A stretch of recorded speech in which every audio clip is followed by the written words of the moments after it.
Hi everyone, my name is Gabe Rodriguez and I am a senior architecture major from Princeton University. I grew up in Glendale, California, but my family immigrated to the United States from Guadalajara, Mexico when I was only 3 years old. My parents came here looking for a better life for us, and the American dream, a term that's often tossed around as a cliche, but I think is very fitting to my experience. Coming to this country was a huge adjustment for us.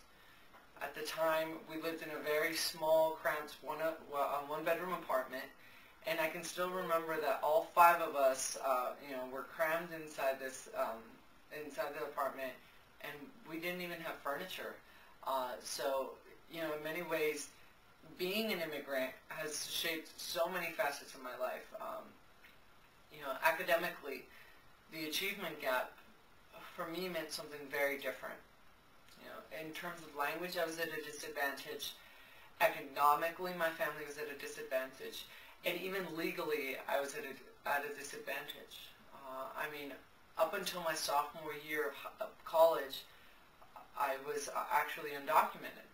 So on the one hand, it meant that I had to work even harder to prove myself and really strive to overcome these barriers.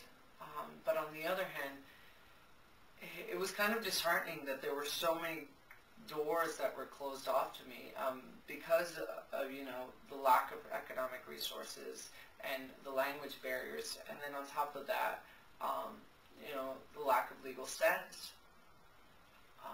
And I really think that I couldn't have overcome these barriers had it not been for the support of my teachers along the way.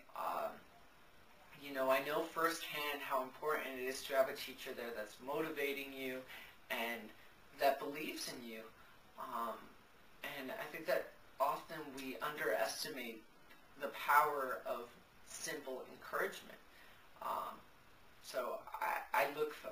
very excited at the prospect of being able to form part of this extraordinary team of students that are being put into these classrooms and really trying to close that achievement gap. I know that I will be teaching kids that not only have the economic, the language, and even the legal barriers that I had, but that will be coupled with a weaker or a disadvantaged school system.